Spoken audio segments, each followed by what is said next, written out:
En perspective d'un avenir meilleur, l'homme tentera un exil vers ailleurs. Ici ou là-bas, pourra-t-il seulement compter sur la chance ou le hasard? Évidemment, ce sera toujours la peur de l'échec qui va te faire stopper net. Quand tu t'engages dans quelque chose, tu ne peux pas être sûr à 100%, même si tu as une superbe préparation. Sportif, musicien, conférencier, que tout ira bien, tu n'auras pas un trou de mémoire ou quelque chose qui ressemble à ça. Tu vois? Ce qui veut dire que concentration maximum. Ciblé sur l'objectif réalisable ou la réalisation de l'objectif. Ouais.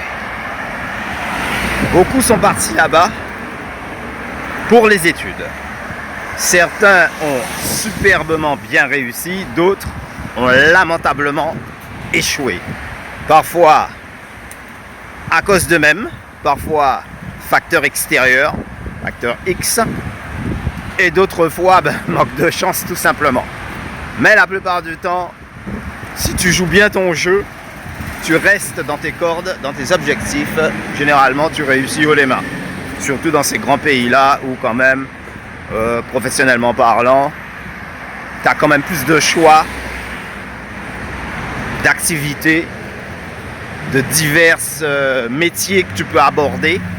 L'expérience te donnera l'essence de la mise en œuvre. Yo ai, Keka. Tu le sais. Bref, au bout d'un moment, tu te dis, bon, il serait peut-être temps de retourner dans ton pays, quoi. Donc là, tu prends un billet de retour après, je sais pas, 5-10 ans. Loin de tous, loin des yeux, mais très près du cœur. In your country.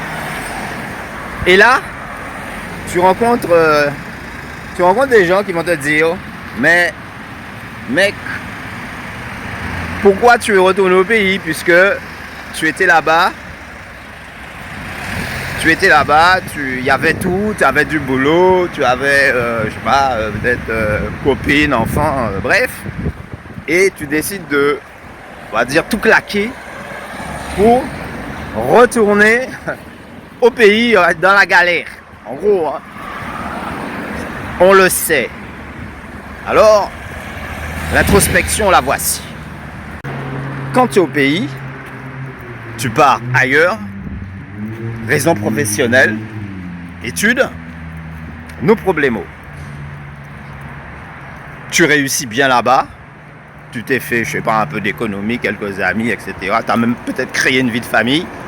Et puis, tu t'en dis, bon, voilà quoi. L'affaire est dans le sac, tout est bouclé, retour en avant toute. Mais ceux qui sont restés ici maintenant, te voyant revenir, pensent que tout le temps où tu étais là-bas, tout était superbe et que globalement, tu avais changé de vie et plutôt bien réussi, quoi. Puisque meilleur travail, meilleur salaire, meilleur diplôme, meilleure perspective d'avenir pour toi, copine et enfant. Très intéressant.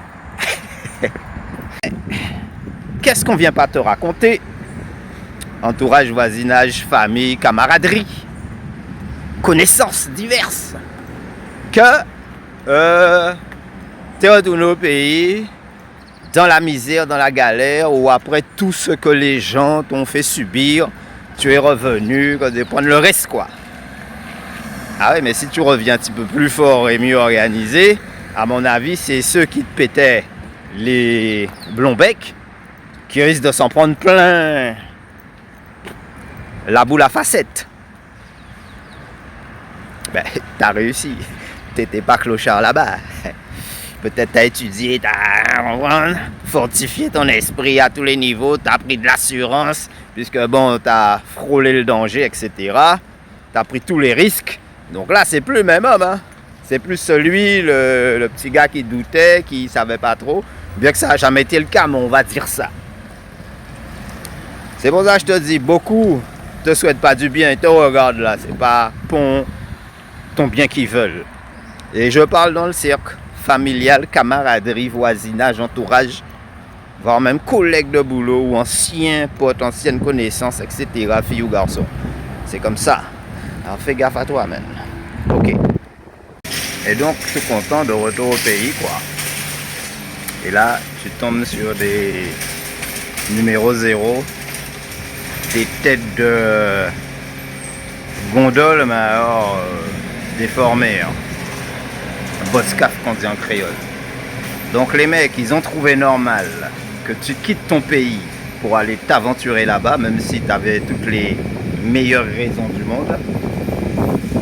Donc déjà, à titre personnel, moi, quand je laisse le pays, c'est pas parce que je galère au pays, c'est parce que il y a des formations, il y a des diplômes à acquérir, des connaissances que forcément sur place, je vais pas trouver. Donc, obligé pour poursuivre. Mais ce n'est pas tout. L'esprit aventurier avant tout. C'est ça qui m'a amené à laisser le pays là où il était. C'est pas parce qu'il y avait de la galère, parce que de la galère, c'est partout. Ça dépend comment toi, en tant que poisson, tu arrives à éviter de mordre le zinc quoi, pour te faire pêcher. C'est ça la galère en fait. C'est ta capacité à éviter les problèmes ou à surmonter.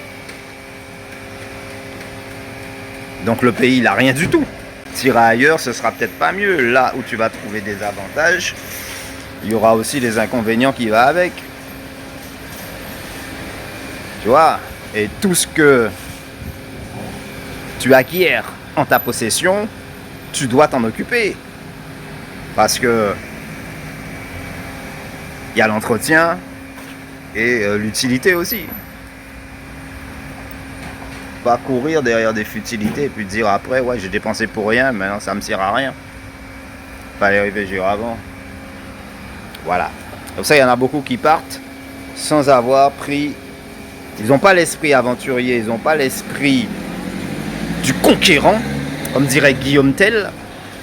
Non, c'est Guillaume le Conquérant. Ouais. Donc, forcément, ils arrivent là-bas, ils sont un petit peu perdus. Parce que dans leur rêve, c'était beau et merveilleux. Ils ne pensaient pas qu'il fallait se battre. Encore plus qu'au pays. Et c'est pas la même température. Hein. Tu vois? Ah bah oui. Attention, il faut un savoir-vivre. Il faut être vachement bien éduqué quand tu vas dans ces pays-là.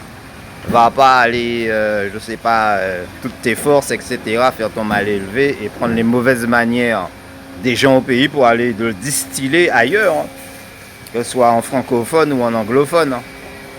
Ouais, c'est rigolo. Hein. Ah ben voilà.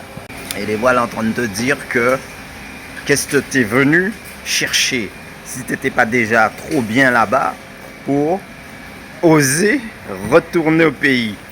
Mais quand je retourne au pays, même si c'est pas mieux, ce sera jamais pire que la façon que j'étais au point de départ. Hein.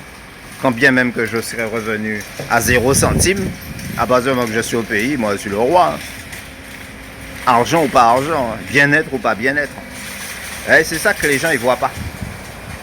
Ton pays c'est ton pays. Là-bas c'est pas chez toi. Tu prends les connaissances que tu as besoin pour te fortifier au point de retour. Et c'est comme ça que ça marche chez McDonald's. C'est pour ça qu'ils sont internationaux. Ouais. J'en ai connu beaucoup. Beaucoup que j'en ai connu. Ils sont arrivés là-bas. Ils ont fait les cons. Ils ont vu la belle vie. Ils ont vu la bringue. Ils ont vu les filles de la rue. Ils ont vu le jeu. Ils ont vu les belles vitrines. Ils se sont laissés accaparer, ils ont perdu leur fil, ils se sont retrouvés clochards dans la rue, un mec a demandé 2 € pour manger. Hein. Pris dans une spirale infernale où la misère te tire vers le bas. Yao. Et ils peuvent même pas retourner au pays. Et une fois que tu as plongé, il n'y a personne pour t'aider, hein, mon pote. Hein. Déjà ici, peut-être une âme charitable va te donner un petit fruit à pain, un coco sec, une tige de canne. Ça, un petit panier de fruits ou de légumes. Mais de l'autre côté là, les autres endroits là, mon frère. Je dirais, tout compte fait, avant de partir, mieux vaut rester au pays, finalement. C'est pour ça qu'avant de partir, il faut savoir où on va et qu'est-ce qu'on va faire. Yo.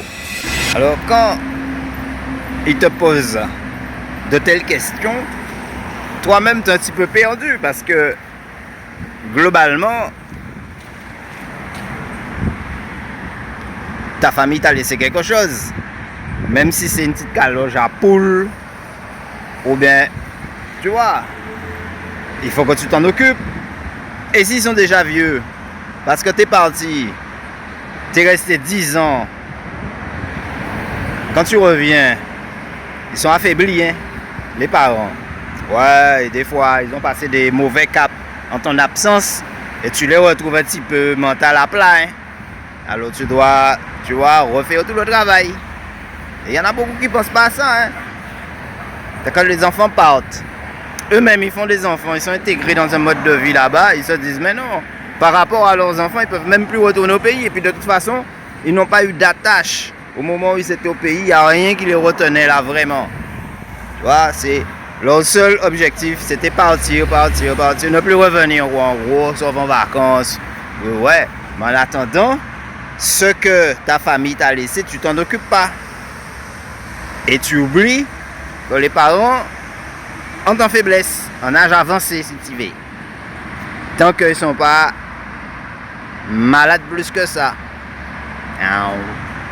Et après, quand tu reviens au pays, on te demande qu'est-ce que tu es venu chercher. Mais je suis venu, etc. Et deux, aussi. Voilà. Donc, quand je pars, il ne faut pas dire, ouais, le gars, il va mener la belle vie là-bas, il va devenir millionnaire, il va devenir costume cravate, le prince de, je sais pas, d'Afrique. Et quand tu reviens, contrairement à ce que les gens pensent, tu n'as pas un rond. Même si tu as mis des petits économies, ça, ok. Bon. Parce qu'il faut te réorganiser au point zéro, parce que quand tu es parti, tu n'as pas laissé une maison. Quand tu es parti, tu n'as pas laissé une belle voiture garée là. Donc quand tu reviens, ouais, non, merde, tu n'as rien. Ok? Et on te regarde mal parce que les gens disent, etc. Là, ils ont vu te pas revenu pacha. Hein? Pays de rêve. Ah, moi, je me craper là, ça. Bon, ok. Et c'est pour ça que il y en a plein. Quand ils reviennent, ils te disent ah, mais la Guadeloupe, je sais pas, c'est pour frimer, s'ils sont sincères, s'ils ont pris des pertes de mémoire, mais te disent ah, mais la Guadeloupe, c'est bon pour les vacances. Hein. Moi, je ne veux pas revenir pour habiter. Hein. Ah ouais, parce que là-bas, c'est chez toi. Hein, tu as un meilleur niveau de vie là-bas. Tu en es sûr et certain. À partir du moment que tu n'as pas planté un jardin, tu n'as pas nourri des animaux, tu ne te salis pas les mains, ouais. Et ben voilà. Et donc après, leur cerveau lobotomisé par la vie à l'occidentale, et ben quand ils reviennent, et ben c'est presque pour faire des jeux avec les gens même qui sont au pays. Hein. Sauf si matériellement parlant, tu as du panache, ou vestimentairement. C'est comme en Guadeloupe. Tout le monde est millionnaire. Hein? Oui. On est riche en Guadeloupe. Il n'y a pas de misère. Ah. C'est pour ça. Alors on dira, ici ou ailleurs, autant de remises en question sur le vrai sens de toutes tes ambitions. Aïe.